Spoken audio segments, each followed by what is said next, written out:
everybody. Welcome back to the Chisme&ShadowsPodcast.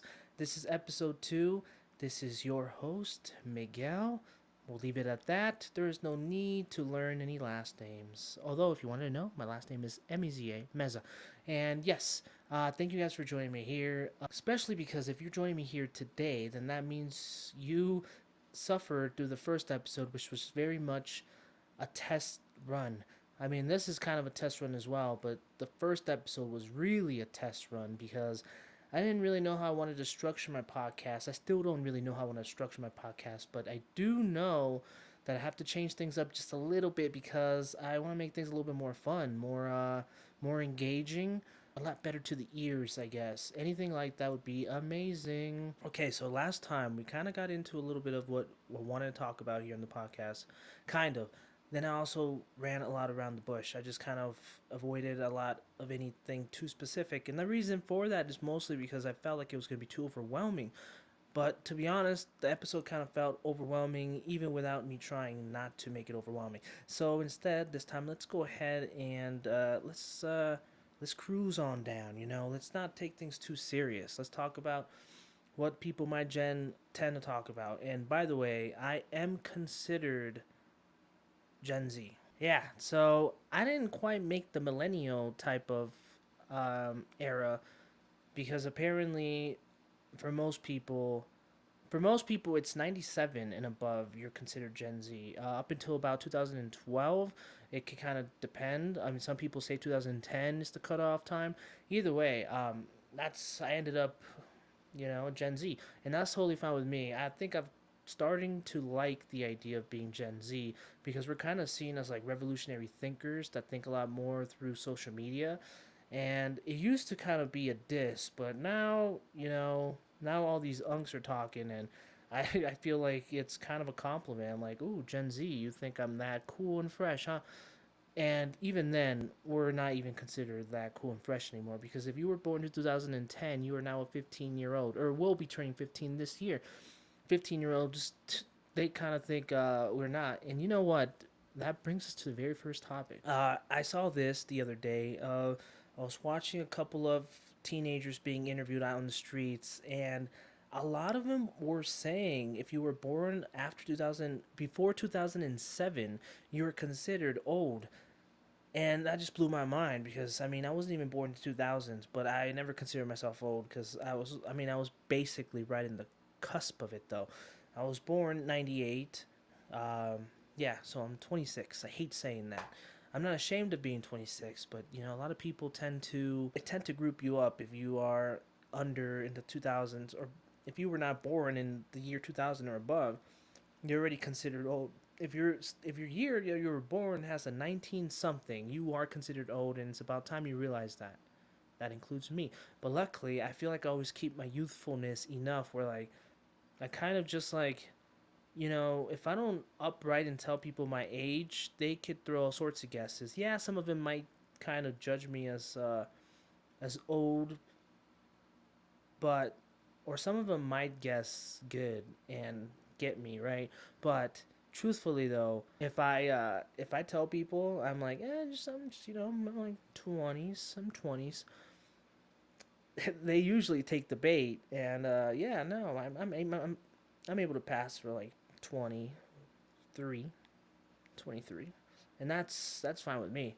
And yeah, it's just crazy to believe that now you're considered old if you were born before '07. I have a friend who I will call him R. No, I'm not gonna call him R actually. What should I call him? I'll call him Rick. Yeah. In fact, no, I'll call him Ricky. Ricky here is a couple of years younger than me. In fact, he just turned 22 right now. Actually, did he just turn 22? Did he just? Yeah, he did. He just turned 22. So I'm about 4 years older until I turn another year, and I gotta say, Ricky here is now considered old. He's considered old because he was born like in '03. And yeah, that's a couple of years before '07, so you're considered old now, Ricky. I told Ricky to listen to this podcast too, and I forgot to ask for his permission whether I could use his name or not, which is why I'm calling him Ricky. Ricky knows who he is. But yeah, no, Ricky, hopefully you're listening to this. Shout out to Ricky. Um, yeah, no, good guy, good guy. He's a very good guy. There is a lot of topics that I want to get through today. Some of them much deeper than others. Some of them are much more controversial. And now, starting forward, this is what I want to say before we get into any topics. The next one we're doing is pretty soft, so don't worry about that. But I want to talk about the fact that controversial topics might be spoken about here. And it's not even that. There's going to be topics that are going to make people uncomfortable. It doesn't even matter what your views are. I just know it. And the reason for that is because they are topics that by nature are uncomfortable. But I don't want you guys to be nervous or scared to listen to them because understand, I'm not trying to attack you. I'm really not. Most of the time, because these are viewpoints, understand your viewpoints aren't you. Do not merge yourself with these viewpoints. Do not make yourself the viewpoint. You are an individual and you are able to change your mind. You are able to fight for your views. You are able to do all sorts of things and you don't have to stay attached. If you believed or if you believed that pineapples on pizza were a good thing, you are able to change your mind in the future. That is totally fine. That is okay. But you also have to understand that people are allowed to judge you based on your views. More often than not, I always feel like people are not as concrete on what they think they are or what their views are. And I will get into that. But yeah, I really felt like it was important to make sure I let people know. Please try not to feel too attacked one way or the other, however I speak. And I will say this also, please do not fall for the misguided idea out there that everybody comes off as strong as what you because social media is it's a big old lie most of the time. And usually the people you see on like TikTok or podcasts, these guys have a lot of strong loud voices, but a lot of the times they could be very much in the minority in what they think because I've seen it too much. I've seen too much of the wow, these guys just said this, and I didn't realize it was such a huge, big thinking. But then, come to realize you're like, whoa, but nah, I don't feel that way actually. Like, what? And yeah, people I know don't feel that way. A couple of people online that I'm seeing don't feel that way. The comments don't feel that way. And that's usually because these loud guys, they just know how to be loud. They know how to be loud and they know how to they know if they shout enough times at your face, you may start to believe what they're saying. And I don't want you guys to fall for that. There are very honest, reasonable thinking podcasters, influencers, everybody. But the people that you see that are shouting at you, even if you agree with them, you're a podcaster that you may watch a lot of, or a TikTok creator that you watch a lot of, if they are yelling hate, and just think about it, what are they saying? What are they saying? Think about what they're saying. Is it, just tell me, does it fit into the category of hate or peace? And forget peace, hate or neutrality. Just know if it's in the hate category, you cannot continue to listen to them. You have to let them die out. You have to let them stop existing, disappear. They will, because the only reason they can continue doing what they're doing and pushing this agenda, and don't be afraid of the word agenda because it has a bad association, but trust me, it just basically means what is their goal, and their goal is just to, keep shouting, keep being loud, keep making you believe that you and a lot of other people agree with them. That's not true, all right? And the reason this is so important is because I understand, I see how divided we are. I really do. And just the very start to trying to rebuild requires everybody, including myself, but everybody to stop allowing these people to influence your mind so much. And you may even think, and I'm not trying to say everybody, all right? And I'm not trying to gaslight random people, but I just know that it's easy to believe you have an individual thought, right? Especially because the way these guys work is by making you think all the decisions you're doing or all the ideas you're coming up with are very original, but they're not. They're being siphoned through these guys. And I just feel like there's just too many leeches, too many roaches online that everybody has to be wary of. And that's, if anything else, in this podcast, the number one thing I'm going to try to preach is be very suspicious of all your favorite content creators, especially the ones that are so heavily involved in politics, or the ones that are shouting the most, or the ones that seem to just spit out hate and venom. There's going to be some of you, of course, that truthfully do have hate in your heart. There will be, because that's always existed and it always probably will. Probably. But I know more people don't have that. And it's kind of one of those weird things, because when people accuse you of having hate when you don't, it kind of makes you very spiteful and kind of makes you want to be. It's like becoming the monster they think you are. And it's very much true. You see it all the time. People end up believing so much. For example, you might have just a lot of people shouting, "You're a racist, you're a bigot, you're whatever," and you yourself might think that's just not true. And maybe it's not true. I don't know, but over time, you could definitely start to, oddly enough, become more and more of what they said you were, because you felt you felt like people were already labeling you anyway. It's like, if you're already going to be labeled this, you might as well go with it. It's that type of mentality. And I feel like everybody can fall for it. I felt like that segment was already way too long.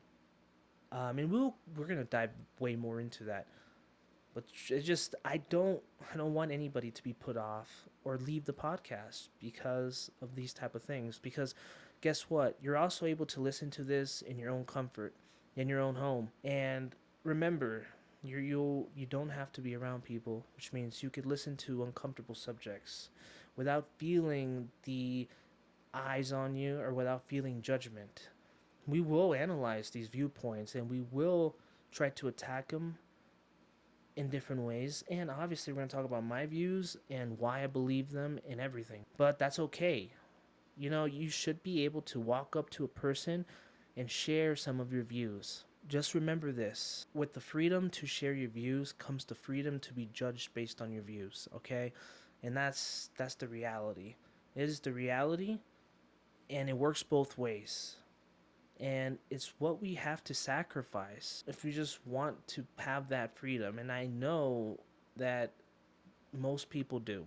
It's just most people feel like they can't avoid the second half. And these terms and everything, by the way, they're very much very broad, and there is no other meaning. To be honest, I myself am not very religious, so there's not going to be any religious undertones in any of these terms, by the way. I just want to point that out, okay?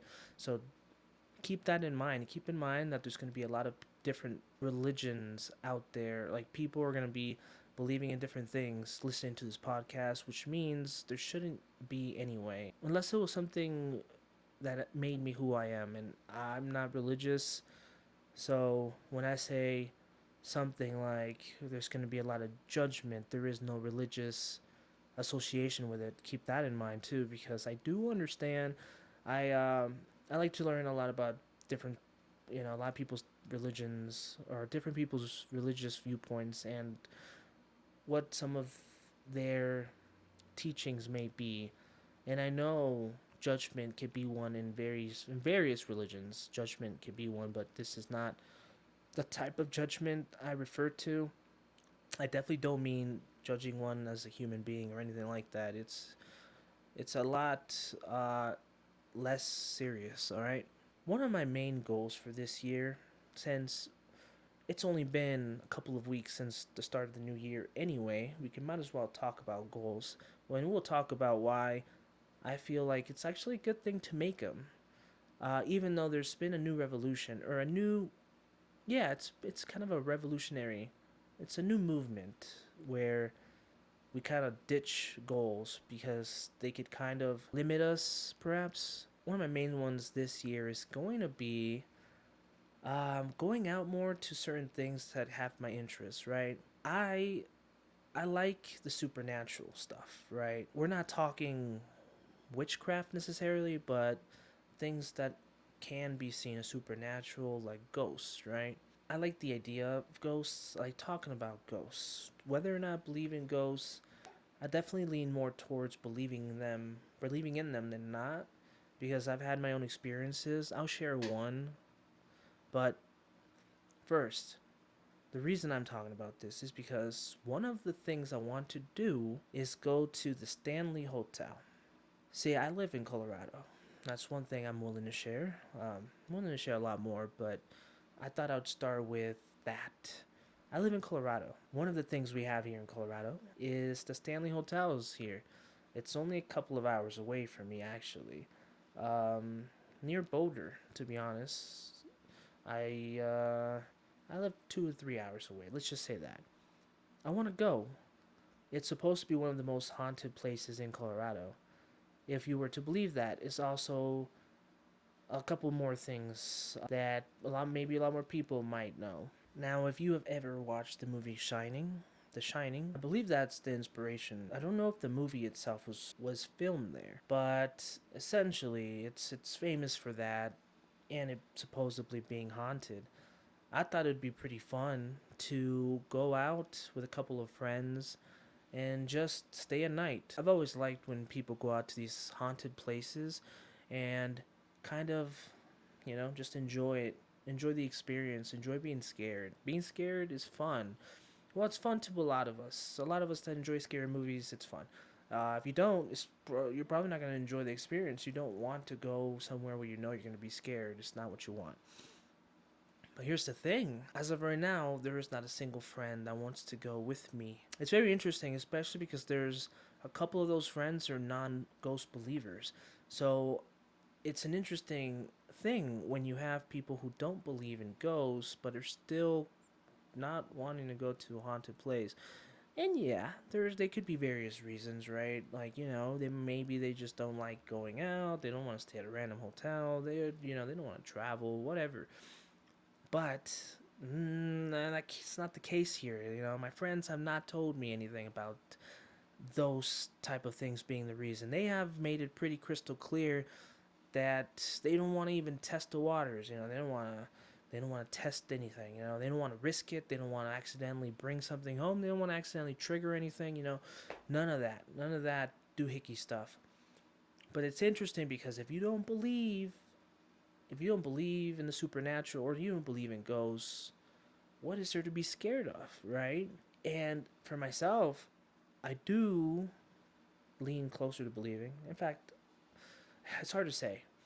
I do believe in them. I do, but it's definitely hard to say. And in the most recent years, I haven't really had any experiences, so there's that. But here is a little tale. When I was a lot younger, I'd say maybe when I was like 8 years old, maybe just a little older, 8 or 9 years old. I lived in these apartments. They had a washer and dryer pretty close to the living room. It was a pretty small closet. It was a small apartment, and I was home by myself, which is not as unusual as you may think. These apartments, I had family, like one apartment over, like and they would always hang out outside and everything, and close enough. There is also this. It always felt like when I was growing up, that was a little bit more common as well. Although I don't have kids, so I don't really know how common it is now. But I do say I was left. I will say I was left by myself. Perfectly normal for me, at least. And it was whatever. I was relaxing at home, watching television. The good old SpongeBob or whatever it may be. And I just remember it being so silent, so silent, and it was just very like you would know sounds like you would hear if you heard anything you would automatically, yeah, it wouldn't even be did I hear something. It was like you heard something.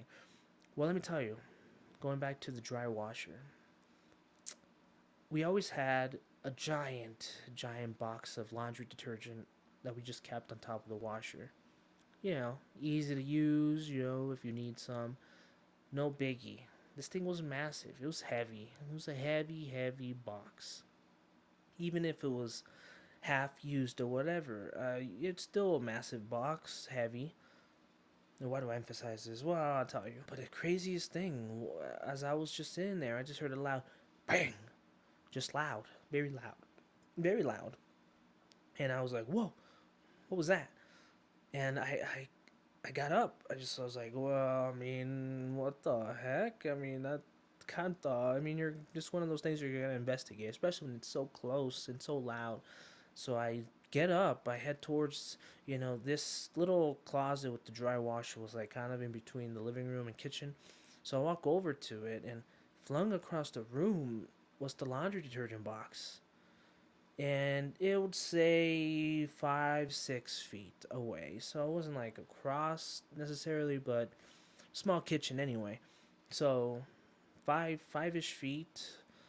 It was just in if it sounded like exactly like that. It sounded like it was something that was thrown. Whether or not it was, I mean, what else could it have been? Even the idea that it fell over based on wind still doesn't make any sense because it wouldn't be enough force to throw that or to launch it or to get it 5 feet away. It just didn't make any sense. The washer dryer weren't on, so there was no thing about it possibly vibrating off or whatever. There was nothing like that. So, and that was just one of many. That apartment itself, I feel like, was haunted. From the footsteps and the doorknob constantly jiggling at night, and it was just like jiggle back and forth, almost like somebody was like trying to open it almost. And then sometimes the door would literally open, like some paranormal activity stuff. Like early on, it never got extreme, but yeah, just like in Paranormal Activity, the movies, when early on the doors would just open. That's exactly it. And then sometimes the door would just slam closed. Yeah, that was a thing that would happen. So yeah, and those type of things, and just a couple of other more random events, it made me become a believer. It made me at least not just dismiss the idea that ghosts might actually be real, and I think they might. I think they might. Um, and no, like I was saying, I'm a fan of being scared. I love horror movies. Horror movies, like honestly, it's my favorite genre. It's my absolute favorite genre. This I'm gonna shout out Dead Meat, one of my favorite horror movie channels. Actually, I really enjoy. I enjoy the content there. It's amazing. Stanley Hotel, such a very cool, interesting place. I want to go there, and I really want to make a vlog out of it.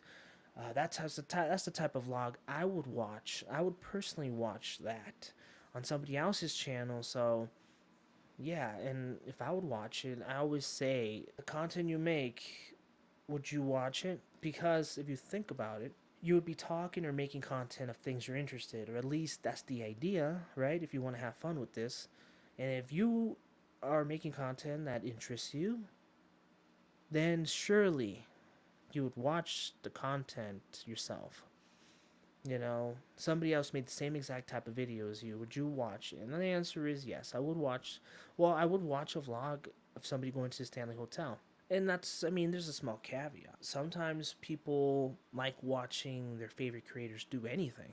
And it's not as much about the experience, it's more with the actual person having that experience. And there's plenty of videos where I have no interest at all in what they're doing, but they're people I really enjoy watching, so I will watch their stuff.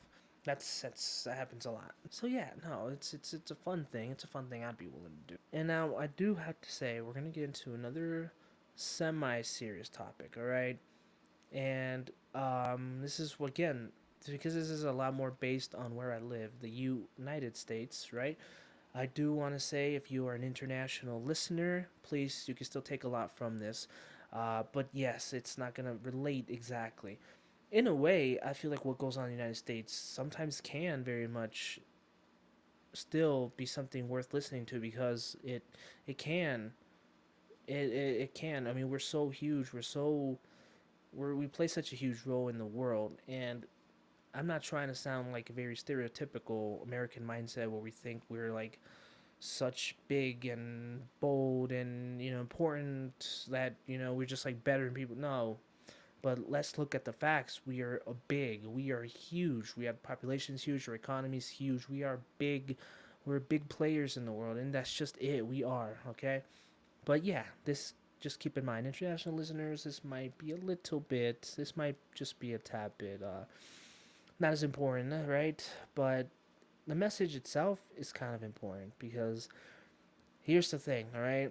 I hate to say this, or maybe I don't hate to say it, but yes, I'm going to bring it up. I am a Latino here in the United States. Okay? And what does that mean? Well, I'm going to give you my important message as Latino in the United States, especially to those of you that are just not Latino. Um, maybe you'll gain some insight or some perspective changes, right? Because there's a lot of stuff going on here that involve my community, not just my community, because um, things that are happening to our nation as a whole doesn't just involve my community, even those specific things that you might correlate to my community, all right? So what am I talking about here? Yes, I'm talking about the immigration stuff that's going on here in the US. And why do I think it's important for me to talk about it? Because the truth is, we like to hear creators talk about these issues. Yes, there's a lot of people that prefer people to stay silent, but I 100% disagree with it because we need loud voices on certain matters, right? There's going to be a lot of people that expect if you're a voice, especially if you're a Latino voice out here, they're going to expect you to talk about some of these things and your 2 cents. And I agree. I 1,000% agree. So, what exactly is my 2 cents with everything that's going on here? Well, here's the thing, right? Everything that's going on, I don't like the fear associated with it. I don't like the disrespect that human beings are getting through all this, all right? Let's try not to get too party oriented on this, right? Before politics, there's humanity. And that's what I'm going to talk about. I want to talk about the humanity in these issues and why it's important that we start to understand ourselves a little bit more. And then before all of this, the reason I want everybody to listen to my point, no matter what party you may be a part of, is because I have friends who are in both major political parties, right? Here in the US, let's just be honest with ourselves. We are a two-party system. All other parties just will never all other parties at the moment just don't hold any significance, and that's just a fact. And if we admit that, then we're just gonna move on. I have friends within both sides, I really do, and I've managed to hear some of their viewpoints or some of their thinking, and this is why I want to talk about this, right? To begin with, I've never been a big fan of using the word illegal to describe a human being. Let me just bring that up front. That is the number one thing that I'm like, I don't care what you may think, but let's just, how about not calling human beings illegal? I know what you mean, and that's why I don't really ever bring it up. But it honestly needs to be focused on sometimes, and we're talking about people without the proper documentation to be here in the US. That's who you mean. So I don't like calling them illegals, all right? That's just human beings shouldn't be called that. You could call them undocumented as much as you want. Human beings that don't have the documentation to be here in the US legally. That's it. All right? These human beings aren't illegal, okay? So with that in mind, it is a very scary situation that we have put our entire nation in. And why is that? Okay, a lot of people will bring up the fact or will bring up the idea that you shouldn't have to worry because they're only going after, again, the illegals. All right? Okay. All right. So, with that alone, you may be thinking, oh, okay, well, then yeah, we're going just with them. And then they usually also add the word criminals. Okay. So, what does that mean? Okay. So, undocumented people that have criminal records, is that what it is? And they're like, well, no, just if you are here illegally, then you're a criminal. Okay, so everybody without proper documentation are criminals. But that's actually not true, though. That's not true because being undocumented, it's a civil offense, so it's not a criminal offense. It's a civil offense. And why is there a huge difference? Was because people think we've had open borders, as in people are allowed to just come in, go out, right? And that's just not it. And we know that's not it because, well, they said crossing the border illegally. Well, if the border was open, you wouldn't cross the border illegally. And yes, coming here illegally, right? Coming here illegally is a criminal offense. But the thing is, a lot of these people without documentation came here legally, though. They did. They did. It's just their visas, their documentation expired, and then they just never left. So, because of that, then not all of them are criminals, although a lot of them have broken civil offenses, and some of them did break a crime, and some of them did come here illegally. Some of them are criminals, right?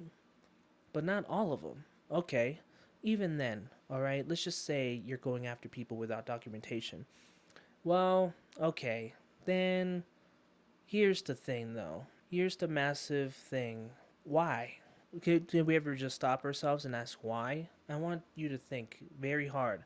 Why? Why could you possibly want to do that?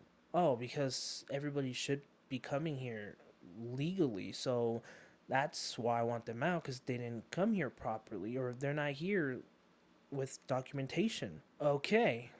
So if the issue at hand is the fact that they don't have documentation, then wouldn't a solution that could have been made were to give them documentation?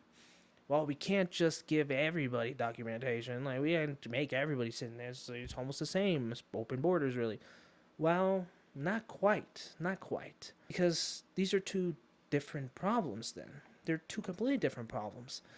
There's the problem of the border not being as secure because people do manage to get here without having to go through legal ways, as you may say. That is an issue. And that could be handled in itself by, I don't know, I'm not gonna tell them how to do their job, but implement better ways to keep people from getting to coming in that way, right? That is its own issue. But that issue is not the same as the millions of undocumented people we have here because a lot of these people have been here for a very, very, very long time. A lot of undocumented folks have been here for a very, very long time. So, my issue comes with the fact that the way we're handling the situation of having people without proper documentation, folks that are getting their lives ripped out, even though they've been here generations, even though they have children, American children, right? And you want to rip out or you want to destroy their lives, take everything they've worked hard for, especially when at this point, these people that have been here generations, not generations, people that have been here decades, these people that have been here decades are probably some of the hardest working people because they purposely chose or they purposely wanted to live in America. And when you are purposely choosing something like that, there's a strong will and motivation that comes with it. And their motivation was to live a better life than where they came from. And you end up with people here that want to work very hard for the sake of, for just the sake of their new home, of their, what they consider their new home. That's my biggest issue here. It's the fact that you're treating people non-human, like you're treating people like they're not human, and then you're a lot of people are justifying it. They're justifying it.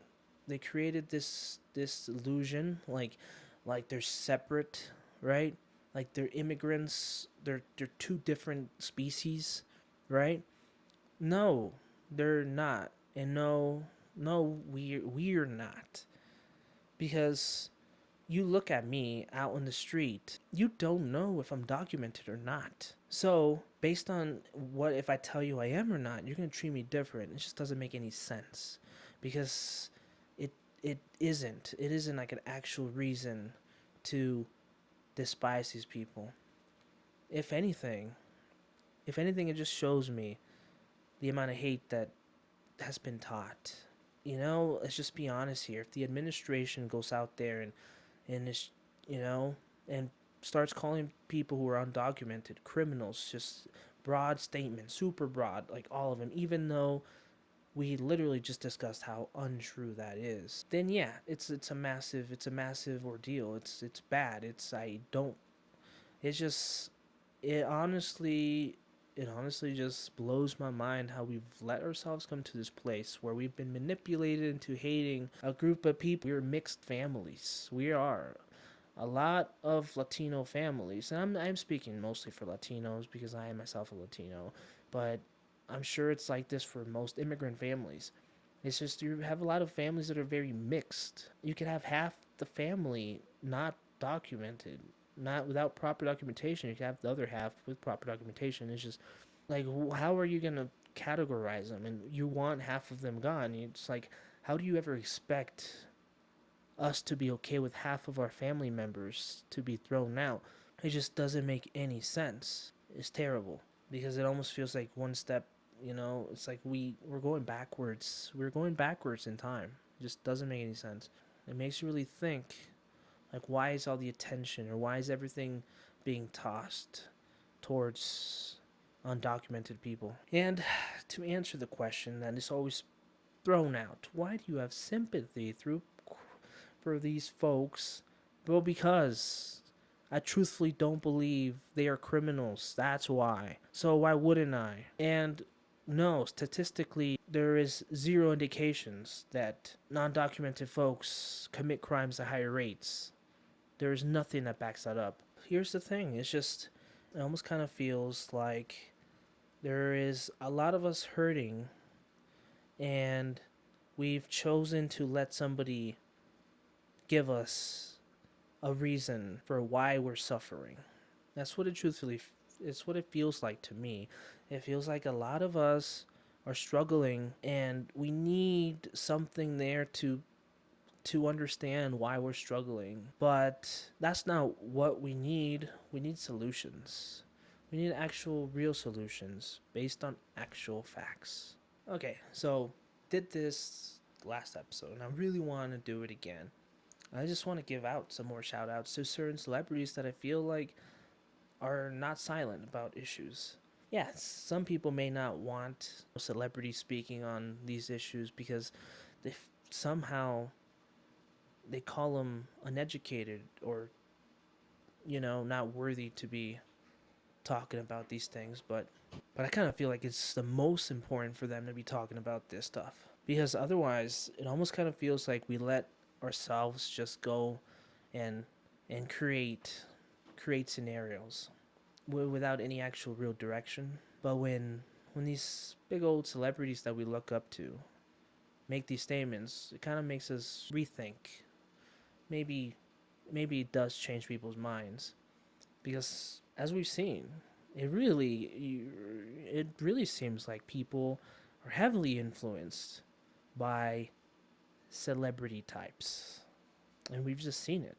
That literally happened. We have, currently have a president who was a TV show host, so who was essentially a celebrity. So yeah, no, it's crucial. So, and I always feel really happy when they do it, and I like to shout them out because not enough people shout them out. There's two particular artists that I want to shout out because again, they're amazing to the community, and it takes a lot of courage at their status to let their opinions known because they're going to be receiving a heck of a lot of hate, like a lot of hate. They're going to be receiving threats, everything. So first one is Snow the Product. Snow the Product. Even though like I just always seem to watch her stuff for a bit and then just Then she kind of, the algorithm just like takes her out of my rotation, I guess. But then she'll come up again and whatever, you know? First time I ever heard of her was actually from a friend of mine a couple of years ago. And she was really into listening to her. And I was like, oh, that's pretty cool, pretty cool. And then every once in a while when she gets brought up, I'm like, cool. But yeah, no, she's an amazing voice in my community. So I appreciate you, I really do. And I just want to give you a major shout out. It's a shout out from a nobody, but you know, it's a shout out. A shout out's a shout out. And no, so here's huge shout outs. And then I want to have a huge shout out to somebody who doesn't even need an introduction because she's so massive. She has such a massive following on social media. We have Selena Gomez. Selena Gomez made a video that unfortunately she deleted. I could understand why, but personally, I think she shouldn't have. Yeah, you shouldn't have deleted that video.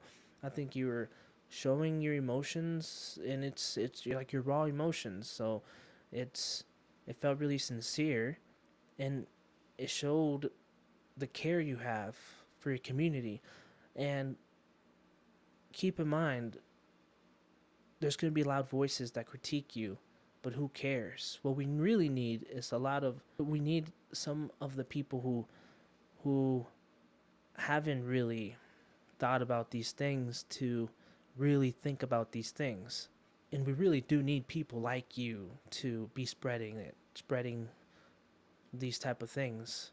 With somebody with that amount of influence, it is crucial that you stand up. So again, I applaud you for that, and I really hope you bring up the video again. If not, make another video, address these issues. They are happening to our community, and it goes beyond politics. This is a humanity issue. It really is. We're talking about human beings, and yes, I'm all for finding the root cause and fixing the root cause of this. Right? You could totally fix the immigration issues, however you may. Right? But that's my thing. At its core, somebody asks you, are you okay with people just coming across, right, the wrong way, as they say? No. The answer is no. Okay, then why do you hold up, settle down? There is more to that than just a simple no. Yes, I don't believe in that. But I also sympathize for why they do it because you you have to understand that most of these people really wanted to do things the right way. But think about it. Why would they do things the wrong way? You just think they just up and was like, I'm gonna do it this way, or I don't want to do it the right way for whatever reason. No. But why? Why ultimately were they unable to? You might ask. Because the process for which to do things the right way is so screwed up that it just had no choice. That's the root cause. Our immigration system is a total joke. But I'm not referring to the fact that people come here, right, the wrong way without documentation. I'm not referring to that at all. What's screwed up is how hard and difficult they make it for these people who really want to become US citizens to do it.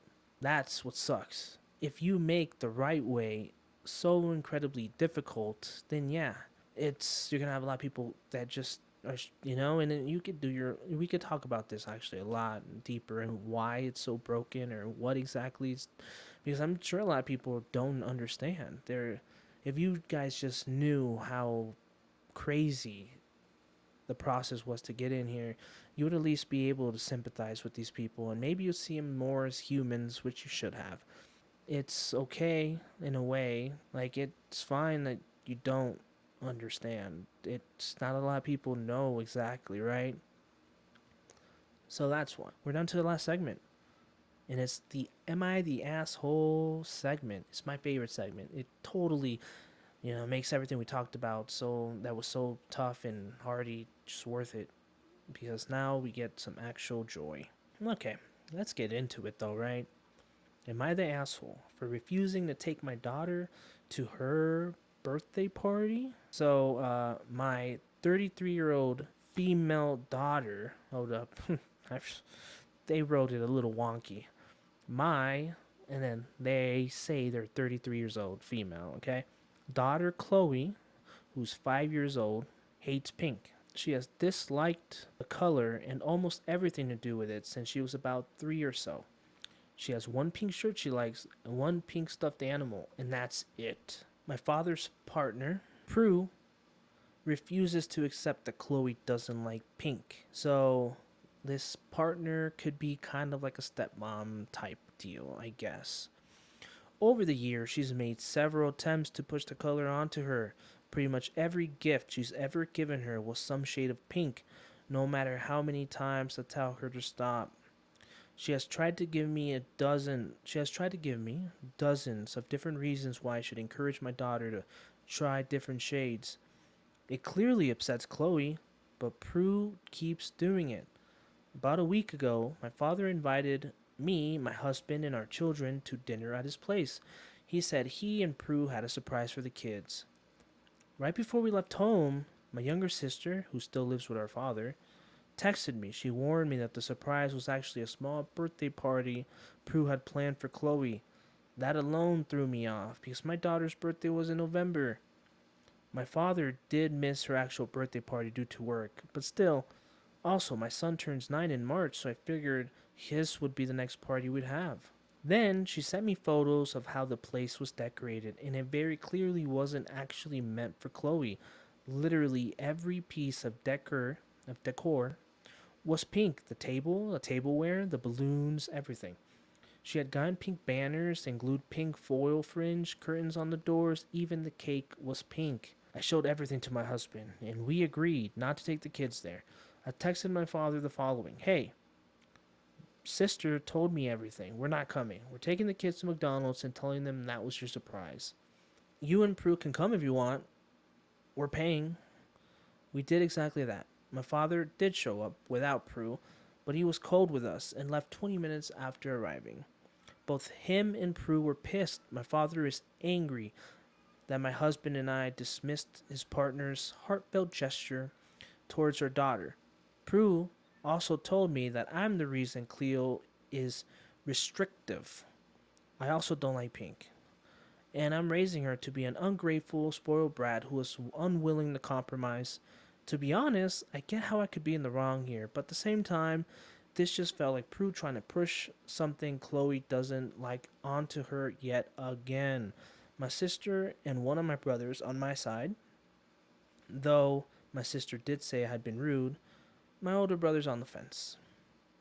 Oh, my sister and one of my brothers are on my side, though my sister did say had been rude. My other brother is on the fence. Oh, okay. So it looks like her sister's on her side. One of her brothers is on her side, and her other brother is hasn't decided. Don't really know what's there to decide. I mean, what is this? Voting? Are they voting for something? Is she about to get exiled off the island? What's going on here? Okay, here's what's interesting about this. To me, this is very interesting, actually. Very, very interesting because there's a lot of different. There's a lot of routes you could go about this. So at its core, let's call her mom her stepmom because it's essentially just probably just a stepmom without the official, title. But the stepmom, she planned a party, her daughter Chloe, right? So the stepmom planned a party for Chloe, all right? So that's what happened. And with that, okay, she planned a party for Chloe that seemed to have been very strongly decorated with the color pink. All right? And now Chloe's mom and dad chose not to take her to that party because the primary reason was because it kind of seemed like the party was meant to kind of push this idea again of Chloe needing to like the color pink. Okay? That is it. But here's where it gets kind of like, all right. A lot of assumptions were made here. That's what I'm getting from this. A lot of assumptions were made. For starters, Chloe's mom, seems to be very much, she seems to be very much sure that the stepmom really wants to push Chloe to like pink. And she's convinced that's the reason the party was even made in the first place. Well, these things are assumptions. You don't know for sure. But here's what we do know. The stepmom made a party for Chloe, which means she probably did a lot of work for all this. So I can understand why she would be upset because she planned it out, she put in some work, and just for the person who the party was meant for not to go to the actual party, so I could understand that. Based on a unconfirmed theory, they chose not to take the daughter to the party. Unconfirmed theory. They purposely made the stepmom's hard work go to waste. Of course, there was a simple thing she could have done that would have resolved, or, you know, would have given her the answer of whether or not it was done on purpose, and it's called communication. Chloe's mom simply had to have a conversation on why the party was made, which could have had she gone to the party. And then after confirming her suspicions were true, then she could have come up with something, like, hey, never do this again, or hey, this was messed up, or hey, we're just going to leave. But without confirmation, they chose to do that. Don't get me wrong, though. Here's the thing, though. Chloe's mom's stepmom, right? Gets complicated, especially because Chloe's mom didn't give us a name. It's like, come on, you got to be putting your name on there. But here's the thing, yeah, like, if it ends up being true, like that is kind of it's very much a wrong thing to do, to push somebody, especially a child to like a certain color. Yeah, 100% agree with you. And if the stepmom did go, had she talked to her and had she brought up fighting words, then yeah, at the end of the day, she didn't end up finding out if that was true or not. So instead, they knowingly didn't go to a party on unconfirmed theories. Yes, you are an asshole. And with that segment out of the way, this is the end of episode 2 of my Chisme&Shadows podcast. We'll talk a lot more in the next episode. It's just gonna get. I'm starting to understand a little bit more about what the podcast is gonna be. And once again, if you manage to go through all that, please understand that this is not meant to come off any certain way. I'm gonna be talking about certain things that will make a lot of you uncomfortable, but there's no need to continue or to spread hate, because I don't think I came across as very hateful, right? I didn't throw any words, so keep in mind I did not insult you, or at least I did not try to insult you. Um, this my I did not. This was not meant to insult people. This was just meant to talk about an issue that's happening with my community. So that's what the conversation was about, and I really want to do more on that, like more specifics, because it's important to get my perspective. It's important to get other people to maybe look at things a little differently. Maybe they'll change their minds. Who knows? I don't know. But yeah, thanks for joining me, and make sure you tune in. Make sure you tune in next week for another episode of Chisme and Shadows.